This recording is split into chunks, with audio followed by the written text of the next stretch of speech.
two things that are happening. A lot of times when I would say, oh, I'm the richest black man, it would be a defense that I would use for the mental health conversation. To say, oh, you guys say I'm crazy, but look at this, I made money.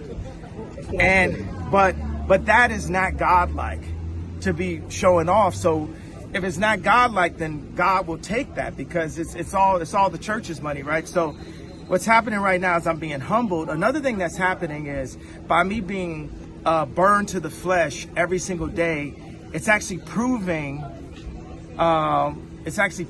what I had to say. So when I went to the mediation, what I want to say is, like, black people are like, okay, Lex Friedman got you to apologize, Pierce Morgan got you to apologize to the Jews, but you never apologized to us about the George Floyd comment that made us feel bad. Now the thing is, okay, JFK, they got a lot of documentaries about how it happened. So we can argue about how it happened, which I like the fact that we can do that. But regardless, when I see that video as a black person, it hurts my feelings. And I know that police do attack, and America is generally racist.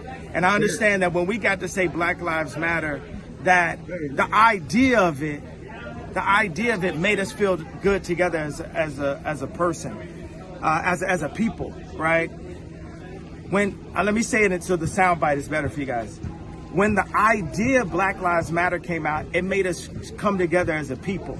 Now afterwards, yes, there was some things where the money went. There were some things where it was used in order to push us to the Democratic vote.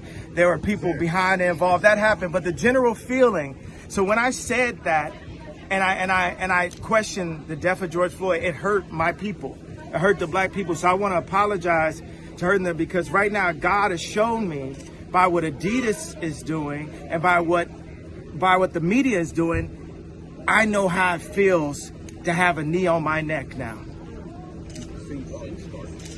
So I thank you, God, for humbling me and letting me know how it really felt.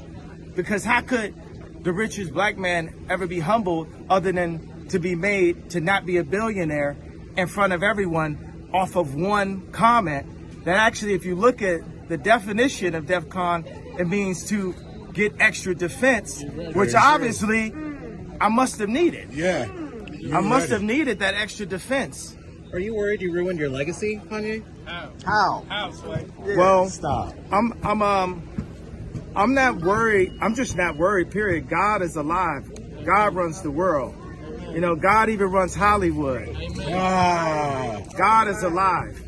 And he's using me right now. He chose me for such a time like this to basically for the media to put their knee on my neck, for Adidas to put their knee on my neck. All I ever wanted at Adidas, I left Nike because Nike wouldn't give me a percentage for my shoes when I had the Red October.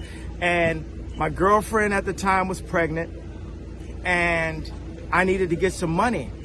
Because if I was the kid that just had the red shoes, I could have never been a black man wearing a red hat. Right. Like Nike would have shut me down immediately, right? Right. But because Adidas was a German company, it gave me a little bit more room to be able to express myself and to actually have a political opinion as an American, that I wasn't forced into a political opinion because of the color of my skin.